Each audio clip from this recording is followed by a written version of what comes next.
I'm going to have to pin myself because I can't. Okay, here we go. Welcome to my book club, Naked and Unafraid. My name is Carrie, and I run a book club, and I'm just realizing I have the same sweater on that I had on last time. It's so comfortable. I run a book club where we talk about 2 books on repeat, and we just keep talking about them because they changed my life. They're that impactful, and they are relevant and they continue to be relevant. And if you study these books, they are going to change your life as well. I'm just going to change my view here so that I can see you guys.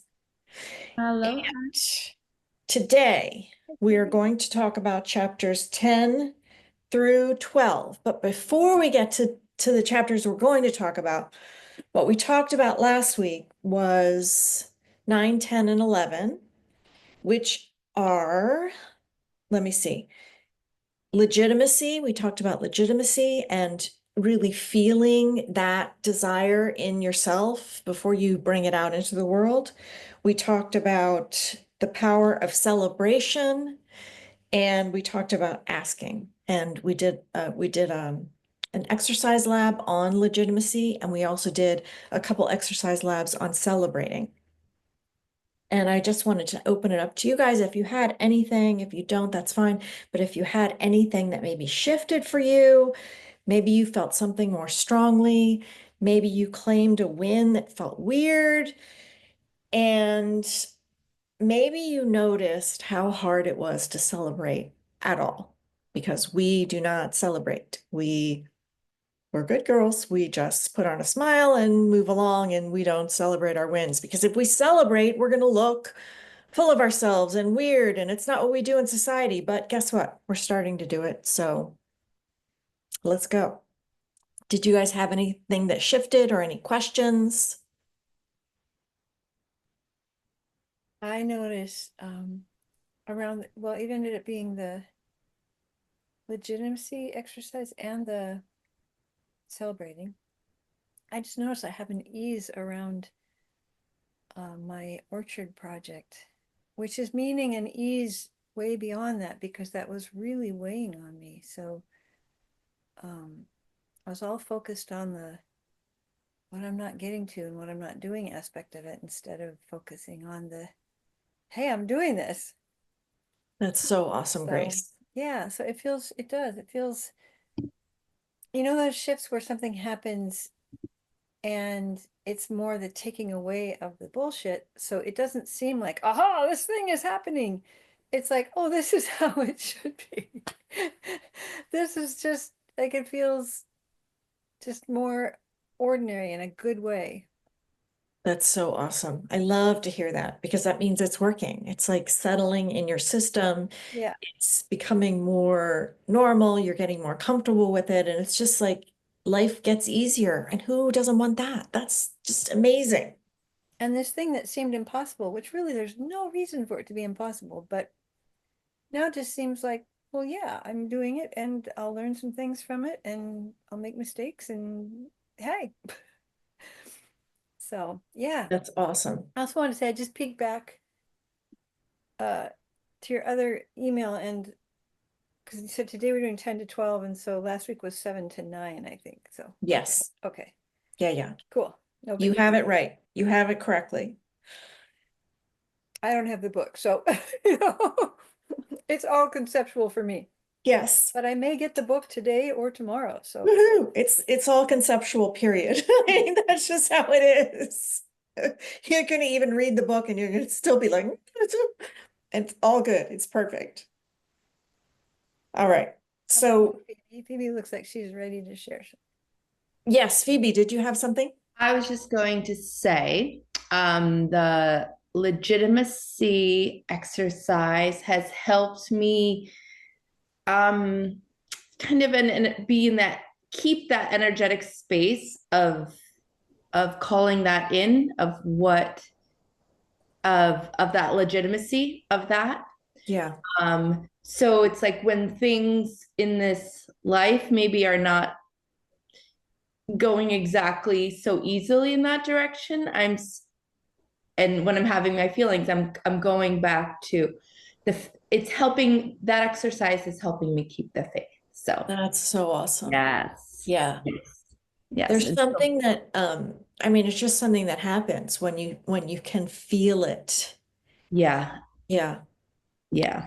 So thank you. How Yeah. about You're you, welcome. Carrie?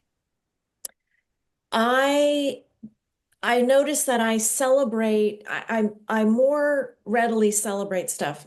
For me, when something happens, like something happened on Friday, I recognize that this is awesome, but I recognize that my husband did something annoying and I immediately go, and then as soon as that happened, I had the realization that this thing that I'm building is I'm able to build it because he's so annoying.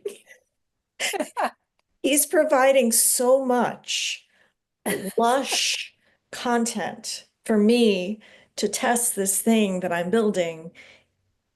So that blew my mind. And when I had that realization, I immediately called a girlfriend so I could celebrate that because I know that when I can celebrate that, it makes it more real, it makes it more juicy, it lands better in my body. So yeah, that was just it's so simple. It seems so simple, but it's something we don't do. We're not used to it, and we just have to keep practicing it. So yeah, that was my woohoo. So thank you for asking, Grace. All right, ladies, as I move through this recording might be completely screwed up, so it might not go anywhere, but we're just still going to record it anyway. So because I hate to be publicly like anti my husband or publicly, and I'm not publicly anti him. He's a fantastic human who is also evolving. And yeah, I've got other, like my daughter's making me a little crazy this week, but whatever. Like if that all that gets in here, then I might not put it anywhere because I don't like to, that's awful, right? Yeah. Okay. Caveat over. But I don't know, you probably know how to edit too. You could just edit out the I piece from do. whenever I you hate have the like editing process, Yeah. Grace. I hate it. Yeah. Stay in your pleasure, Carrie. Okay. It's All right. okay if this does not get posted. You That's just right. Perfect. unapologetic. You just Yes, you. you are so right. Thank you, Phoebe. Unapologetic, yes. All right. So let's move on to chapter 10. Chapter 10 is called The Love Behind the Stop Sign. And it's all about the word no. We do not like to hear the word no. No to us as women is like, oh my God, they said no. And we shrink and we immediately go, did I not ask correctly? Why did I have to ask? I'm such an idiot because I asked. Oh my God, they said no to me. There must be something wrong with me. I must have lipstick on my teeth, like whatever it is. We don't want to hear the word no. And so she's saying we need to get rid of that. We need to get used to hearing the word no. We need to welcome the word no. The word no is just the beginning to the rest of the conversation. And she also says that we fear the word no because we make it mean that we're wrong to even ask. And when we are stuck in that, then we don't ever ask.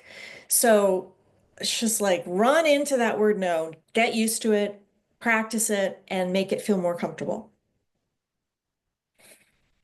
And she says the I don't know if she said this, but I wrote down that the play here playing with the word no is key to unhooking from our conditioned panic around rejection. So we don't want to be rejected. We won't ask. And then we're just literally stuck. So she is asking us to play with the word no.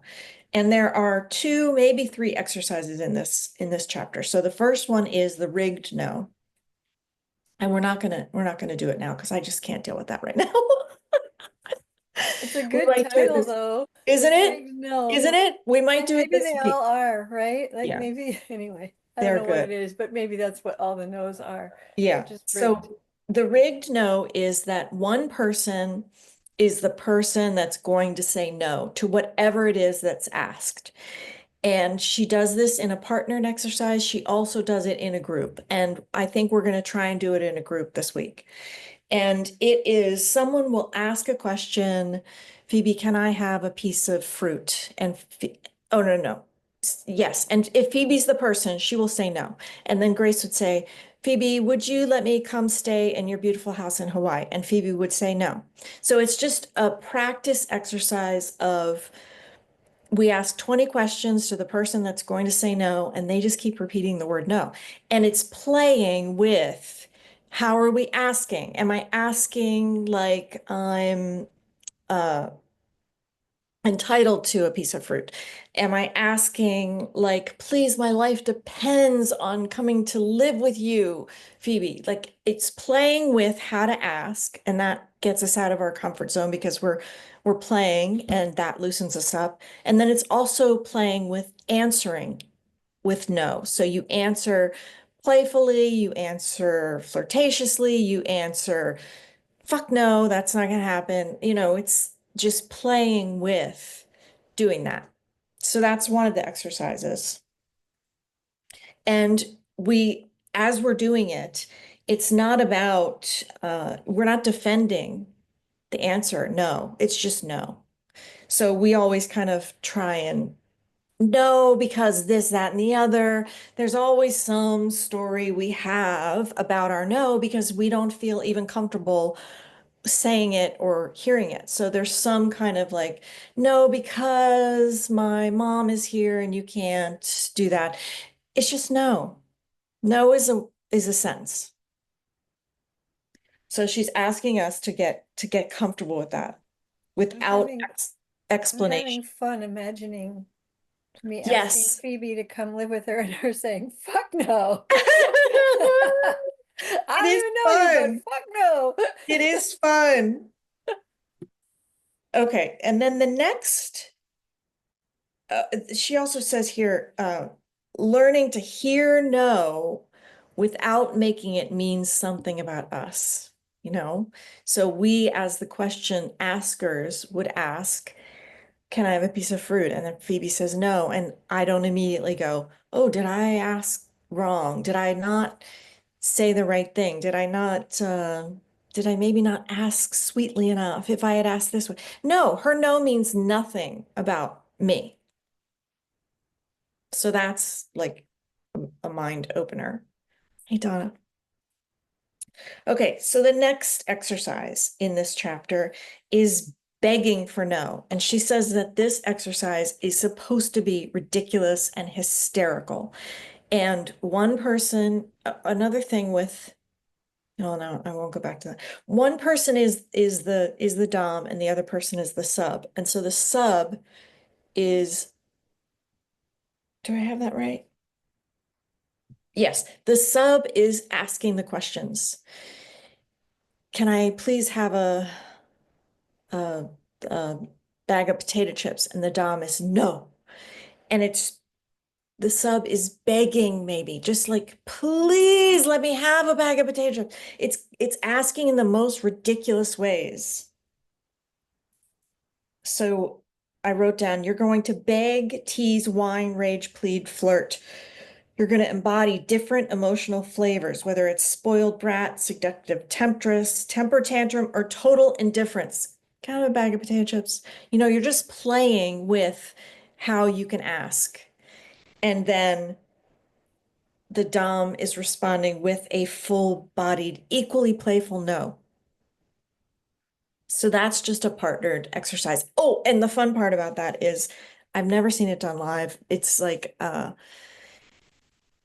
or live on Zoom. It's like a live thing where the sub is actually on their hands and knees, like begging, and the dom is standing, you know. So it's a very like physical, like, and feeling it in the room, I can just sense how that would be ridiculous and hysterical and difficult and fun. And again, the point is not to get to it, yes, but stay connected to what you want, even when the answer is no. And then the last exercise she has, it's not really an exercise. Uh-oh, and I didn't even write it down. Oh, well, I remember it. It was like an advanced stage of those exercise. So it's like play acting that you are that person. So if I'm the sub and I am like, please give me some potato chips, it's really feeling into your body that the you truly, truly desire that bag of potato chips.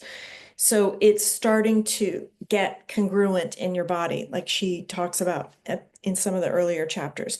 When you have that congruency between what your body really wants, like I really, really deeply want that bag of potato chips. And then when I ask for that bag of potato chips, that congruency makes it a win of a question, as opposed to when I'm just throwing it out there, hey, can I have a bag of potato chips? And I'm not really feeling it, then it's coming across as like, huh? It doesn't land as well as if I've pulled it all together and I can really imagine that I really, really want a bag of potato chips. I don't know why I chose this as my example because I don't like potato chips. But if I really like wanted that bag of potato chips and I could feel it and I could ask, then that would be transmitting a signal to the person I was asking. And if I can get to that congruence, it's going to be harder for them to say no. I love thinking about that, about how our animal body it's coming across, regardless of what we do. There's something that is being transmitted because that's how we're feeling in our body. So we could say whatever, but if we don't feel it, if it's not congruent. So she asks us to play in that way too. So that's chapter 10 is really the power of no and playing with that. And hopefully we'll play this week. Did you guys have questions or ahas on chapter 10?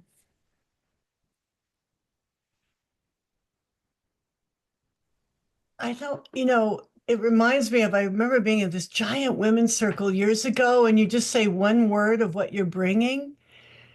And, you couldn't see everybody because it was such a huge gathering. And I heard this woman say, I bring joy. And out loud to myself, I was like, no, you don't. Right. It wasn't congruent. Right. Yeah. Yeah. We all feel that, it's amazing. Yeah. There's something that I think about with the no, about not making it about us, is Mhm. that like it's almost like creating, there's the person who's asking, the person we're asking, say the dom sub or whatever you want to say, but then like creating almost like this third space, like the question is in the center. It's Right. not it's not them, it's not me, it's just this question. So it's there, and it doesn't have to be about them or about me, it's just that. And then like trying to like get curious and figure it out, it just makes it less personal, less all of the stuff, and you can stay in the power and all of that. So anyway, that's just been something that I've been feeling and playing into a little bit.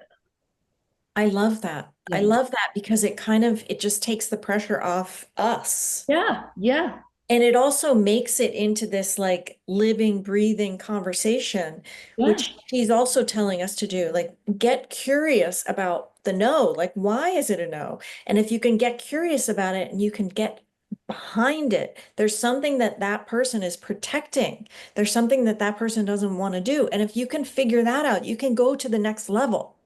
yeah. So it's its own. Oh, I love that. I'm going to totally play with that this week. Awesome. Thank you, Phoebe. You're welcome.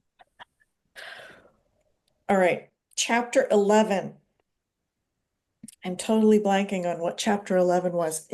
She says it's the irresistible invitation, and I have some notes on it. Clarity is kindness. Oh, specific asks are a gift to the other person. So she's asking us to get specific in our asks. And the reason we do this is she has a few examples, but the one that's coming to mind is there are a few that are coming to mind. So if I say, I want to have a killer Mother's Day tomorrow, put that out to my family. They might, each one of them, have a different idea of what that means. I haven't given them any direction on what a killer Mother's Day is. So they go off to, make it happen, and they take me to a show, and I get all, it's like I have to dress up, and we go out to dinner, and they think they are satisfying that. Yes, she asked us for a killer Mother's Day. We're going to provide that. Maybe my daughter thinks it's something else. Maybe my son thinks it's something else. But I actually had a killer's Mother's Day as being at home by myself. You all go off on your own. So if I don't ask with specificity, is that the words? If I'm not specific in my ask, they don't know what to do. And then they deliver something and it misses the mark. I might, and specifically, I might not really know, but if I do have some specifics around it, and even if I don't, like I could make something up, and if it doesn't hit the mark, oh well, that's more information for me for the next time. She also says that if we're vague, it doesn't help them, it doesn't help us. And if we have a specific ask, it should be something that is measurable. So she has a story in the book about how a woman wants to feel loved by her dad. So if I say to my dad, hey, I want to feel like you love me, he could think that's sending me money. He could think that's calling me every day. I could very easily put something out there for him. Dad, I would love it if you would text me every morning and ask me what I'm going to do today. And with that I can't say it. When I'm specific like that, we can both check off if it's happened. So did he do it? He can say yes, I can say yes. And then we know he's working towards that goal to hit my answer. If I leave it open-ended, like I want to feel like you love me, it just is so, how do either one of us, he could do all kinds of stuff. I could want all kinds of stuff. Neither one of us know if it hit the mark. So if it's something that is actually quantifiable, that's even better in the whole specific realm. I really want to learn how to say, but I can't. Specific. Specific is good enough for today. Specificity. Specificity. Yep. And I think you can say, just some days I know we Yeah, can't. it's very weird. Yeah. But yeah, no, Thank I get it. Some days I can't say certain Thank things. you. Okay, then she has in this chapter the Are you going exercise. to another thing? Because, Yes. okay, I just want to pause if it's okay. Yeah, yeah. On that one, it just is really occurring to me how the pressure, and having been on both sides of it, that it puts on to be vague. Like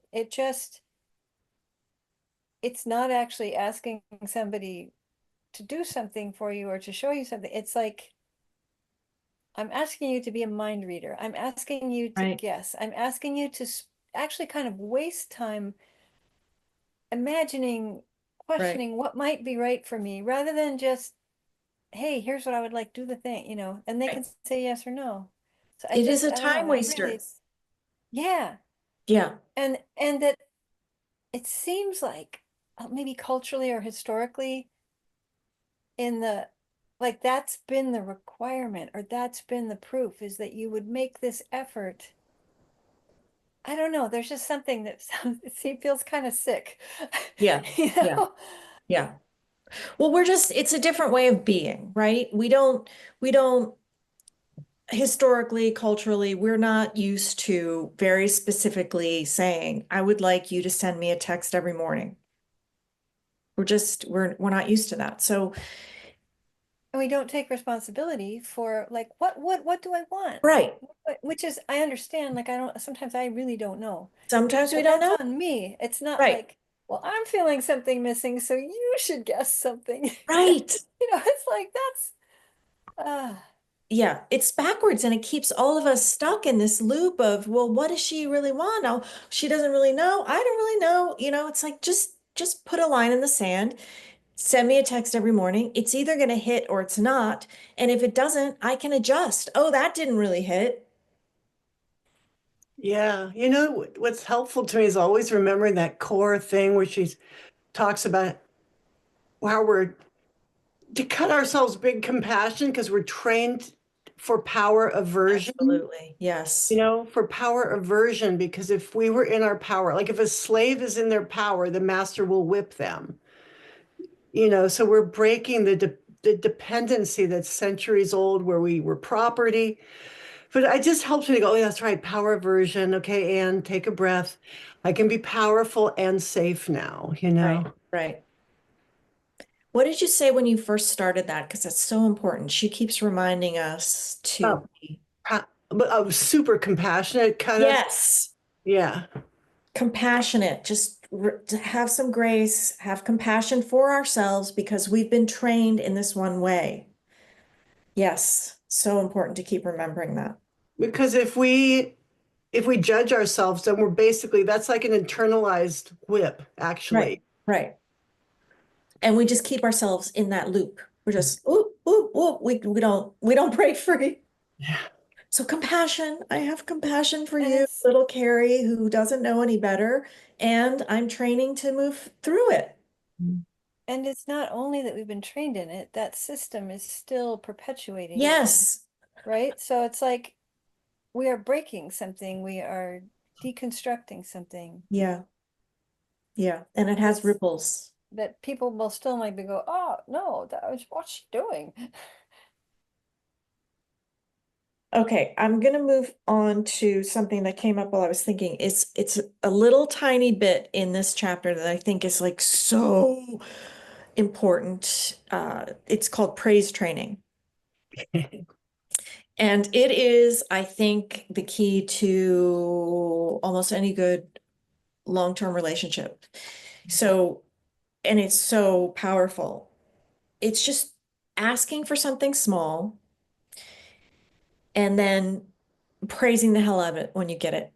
And that will cause behavior to shift. Because if we don't give them anything specific to do, the relationships in our lives, if we don't give them anything specific to do and we say, I just want you to love me, they're not going to have anything to grab onto. But I just this morning I said to my husband, I really would love it if when you know that I'm feeling bad, if you see me, you would ask me, how am I feeling? So I gave him a very specific thing and he kind of kicks his feet up a little and he's like, but I already do that. And I'm like, well, I just would like more of it. And so later in the afternoon, he says to me, how are you feeling? And I say, oh, thank you, baby. Like, I really appreciate you saying that. And he's like, good. Like we both, it's a thing that it's a living, growing thing. And the more he does it, the more I praise it. And I also learned from that, didn't really hit the mark. I must want something else. But it's a start, like it's a little thing. And it took me so long to just like, because I knew what his reaction was going to be. I knew he was going to be like, I do that already. What's she asking for? Something else. And I was like hesitant. And I was like, screw this. I'm leading this book club. I'm going to go ask him to do this one little thing that is easily doable. It's not going out to slay the dragon. It's not, cut down all the weeds. It's like a nothing thing. So simple. And he Victory, victory, victory, yes. And he loves me and wants to please me. So ultimately he's gonna do that little thing, it's not. So praise training is something that I think we forget about, but it's really, really, really important and so easy to do. Okay. In the book, she also has an exercise called the three-way ask practice. And it's just role playing. I think we talked about this last week, but it's role playing when you have an ask that you think is very specific and you want to practice it. Like if I wanted to practice that ask with my husband, I would ask you guys to help me practice. And I would ask it in two different completely weird ways, things that maybe I'm scared of coming off needy. So I would be like, oh, baby, could you please ask me how I'm feeling? Maybe I'm scared of coming off needy. I would ask like that. Maybe I'm scared of coming off demanding. Baby, I need you to ask me how I'm feeling. And then when I've practiced both of those extremes, I can then ask it, baby, could you please ask me how I'm feeling? Then it comes out neutral once I finally do ask. So that's a practice that we might play with this week. I haven't really done that a lot. I've done the other ones. I haven't really done that, but I can see how if you have something very specific that you're really scared to do and you know why you're scared to do it, you could play with the different edges of that so that when it does come out, it lands clean. Oh, I have such a fun game. It's called Emotional Roller Coaster from Improv. Yeah. Literally, I could see that where so Carrie, if you were going to ask, please ask me how I feel. The the director just throws, like I say, beg, and you say it begging, and then I say, superior, you say it superior. We just throw like 12 different ways of saying it at you, and you get to Oh, change. I love it. Yeah, I love it. That sounds like we should do that. super fun. I've never done it with just an ask. I've done it where you're telling a monologue, and then every so often the director gives you a change of emotion. It's really Right. fun. Yeah, I mean, just the whole playing of it and playing in a way that we're not used to just starts to expand us. All right. So, did you guys have any questions about that or comments? Should we move on? Okay, chapter 12 is called Embrace Friction. Resistance is not a barrier, it's data. So whenever we are resisting saying something, we are protecting something. So if I'm in a discussion with my husband and he's resistant, then he's protecting something. If I can get to what it is he's protecting, I can maybe come up with something that neither one of us has thought about to move through that. So the no is just a protection, and there's always something that resistance is hiding. And then she gives us this really, really good tool, locate, approve, influence. So she wants us to locate what's going on with the person. So sometimes in a reaction with my husband, I'll think that he's in a pissed mood, and I'll just kind of like start at being like, why are you pissed? If I can instead say, baby, it looks like you're pissed. Is that true? I'm locating him. I'm not assuming and going after him. I'm just locating him and giving him the opportunity to say yes or no, I'm not pissed. So if you can, in an interaction with another person, locate where they are first, you're always going to have better odds. I mean, can you just hear it? Like if I go at him with, why are you pissed at me? Like it's never going to go anywhere. If I can locate him, baby, it seems like you're pissed. Yeah, I'm pissed. Or no, I'm not pissed. Like that's going to go somewhere further than me immediately accusing him first. So locate and then approve of what's there. If he is pissed, approve of it. Like it does you no good to be upset that it's happening. Just approve that that is the current state. Yes, he's pissed. Like okay. Like it's there. It's okay. Approve of what is there. And then she says, we can influence. So influence is moving what's alive, moving with what's alive and being curious. And then trying to figure out, well, what's underneath that pissed reaction? Like why are you pissed? Like if you can move through that, then you can start to influence. And this is something I try and remember. I remember the location pretty well. if you just start practicing that way of speaking, baby, it seems like this. Is it true? With anybody, my daughter, hey, Scarlett, it seems like you're mad at me. Is it true? Like, if you practice that, they're like, yeah. I mean, it feels so good when somebody locates you directly, it feels so good. Wow, she saw me and she's right. Or I can be like, well, no, that's totally wrong. That's not where I am. Like you thought that. No. So that location thing is good.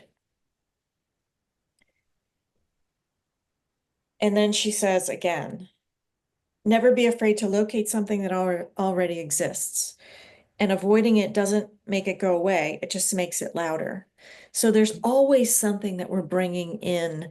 There's always something that we are ashamed about. There is always something that we are hiding. There is always something that we are resisting, that we're hiding. We don't want to bring it to the other person. We don't want to bring it to the interaction. But if who we're with can go a little deeper and try and get through some of that, then it can start to unearth it. And I can tell you that shame is like the number one stopper of everything.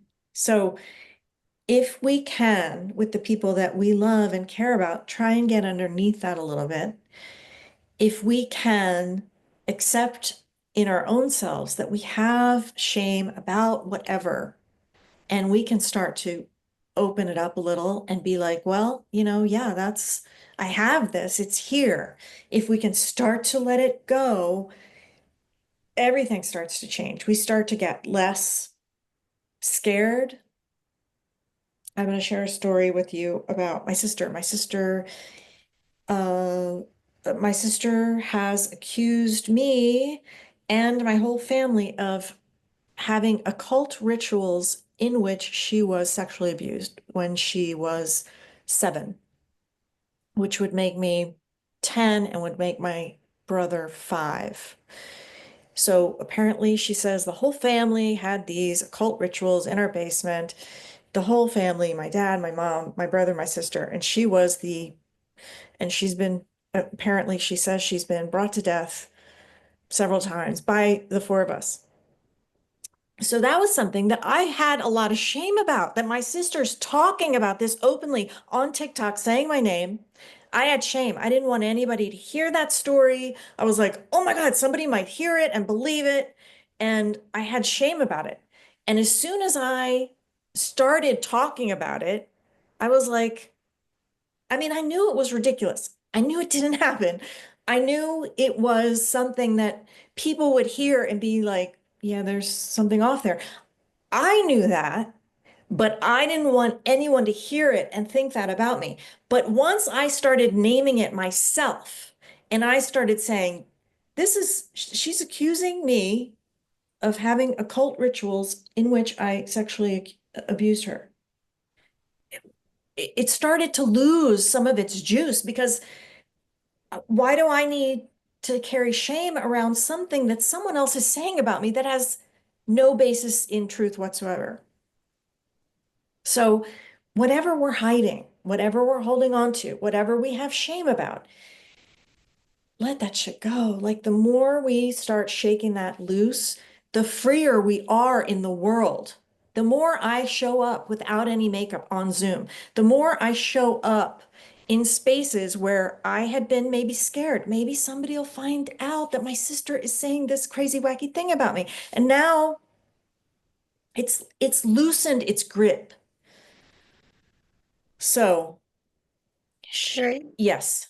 I appreciate you sharing that story. And I'm curious, like, how do you experience the difference between naming something shame and I have a similar but totally different, similar thing happening with my sister, but she's telling me different. She's not telling a cult story.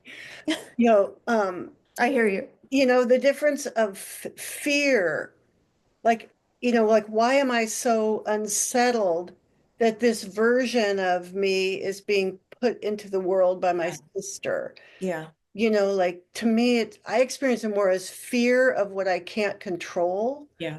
other people's thoughts. Like, and I just have to kind of go, okay, am I safe even though this version of who I am is is being put out? It feels more like fear to me. So I was curious how you experience and name the emotion. Yeah, I think it's especially difficult when it is a sister because you grew up with that person. So clearly that person must know things about you that you might not want other people to know, maybe. So I think it's especially difficult when it's a family member that has spent so long with you. Um, I don't know if that answers your question. Well, I experience it as fear, but not, I mean, I'm using it as a gift. So it's not just like, why have I been so concerned about what other people think about me? So I'm using this Yes. heightened experience of it being my sister and just this version, this perception of me that's so not accurate that I got in this email. And, I was able to do eventually what you've done, where I look at the thing, I was scared to even read it. And I'm like, I was so intact when I actually read it. I go, okay, well, that's totally not true. And oh, I could see how you'd interpret it. I was very sane when I read it. Yeah. But it's something about not having one's own mind, like, to be that threatened that there's another point of view. I mean, Yeah. look at our politics. Right. When there's different points of view, our amygdala gets freaked out. Um, I don't know, it lands more as fear to me and then discerning in this case, is there something that actually physically makes me unsafe? It's like, actually, no, there's not. Yeah, there isn't, right?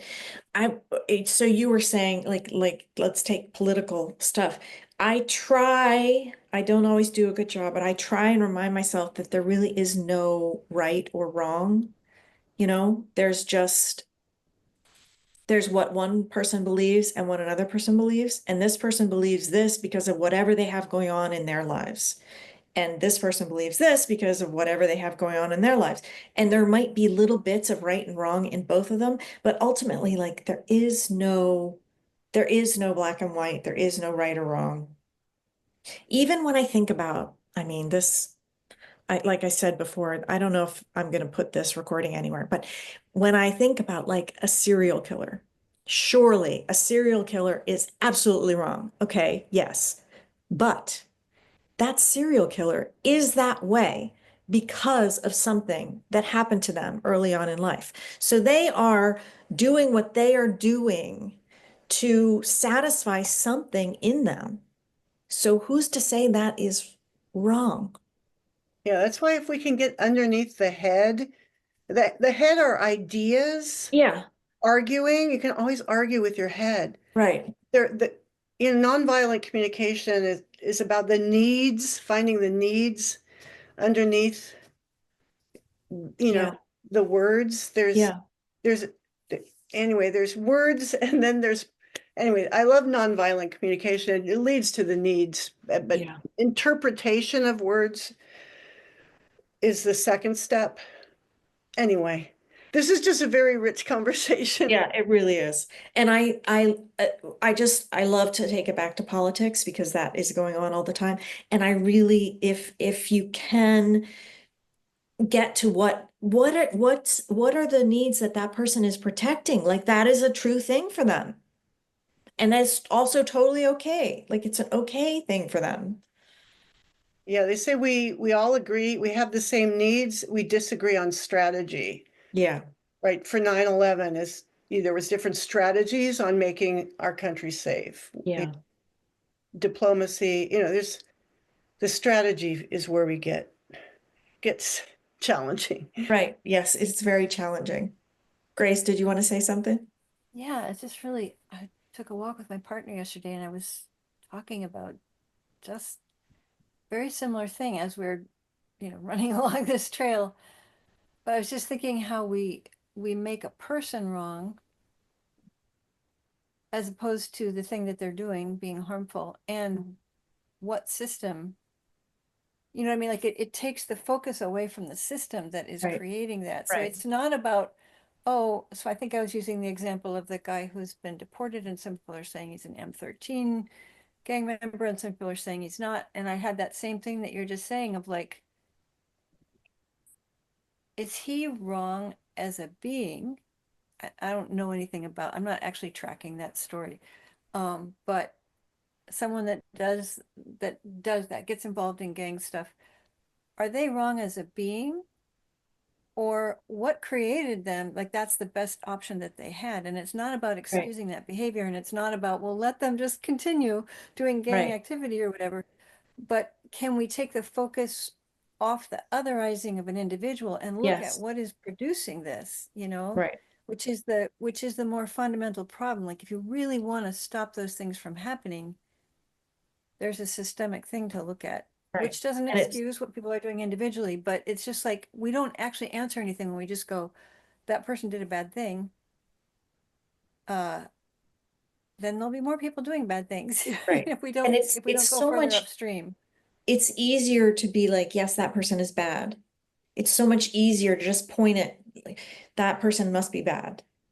It's the harder thing to be like, well, let's, like they're a human as well. Like that person is a human as well and has had their own little human cauldron that they've been brought up in, Well, and even That's looking at how many things, like we're just talking about, with politics for a second, it's like there's so many things that we point fingers at that it turns out if you actually look back further, it was funded by the US. You know what I mean? So it's right. like we've created these. So it's just like, again, if we don't look further back upstream, Yeah.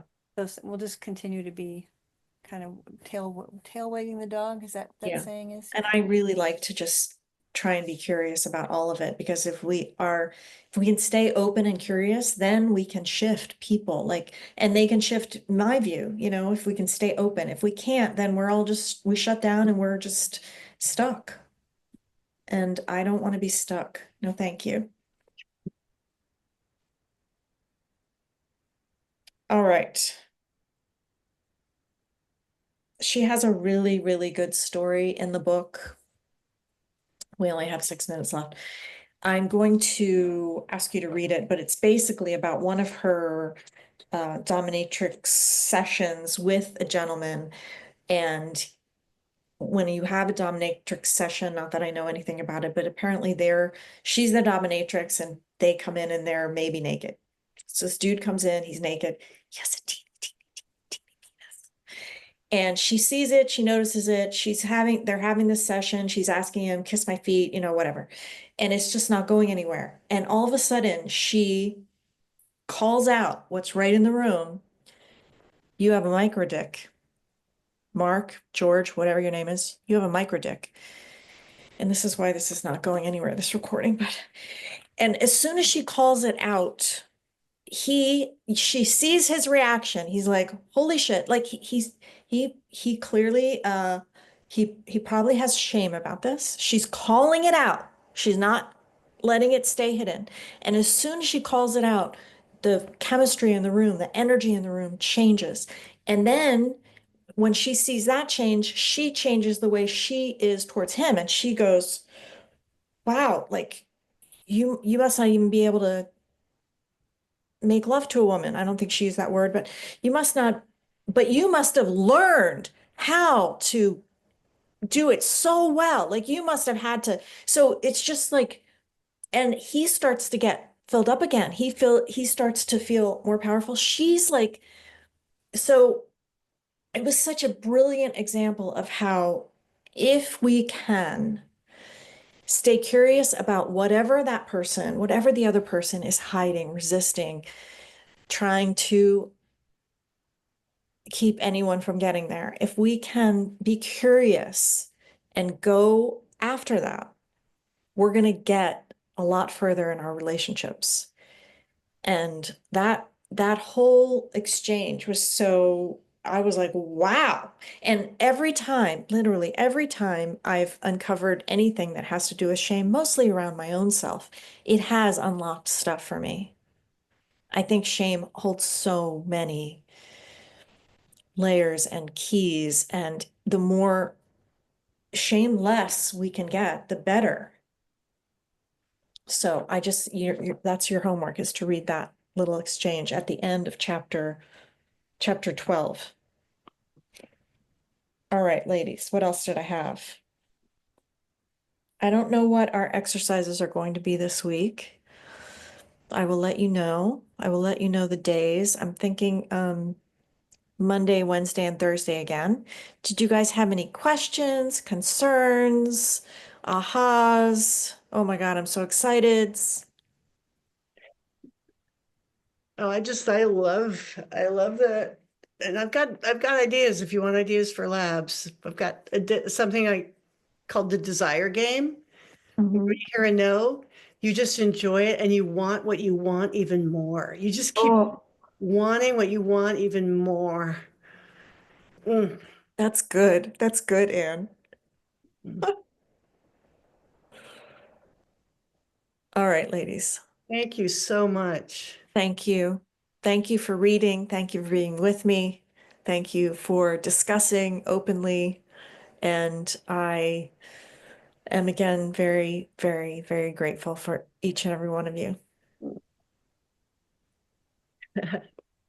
I'll see you this week in the labs. Thank you, our unapologetic fearless leader. Thank you. And thank you to all of you. Aloha. Mwah. Bye, ladies.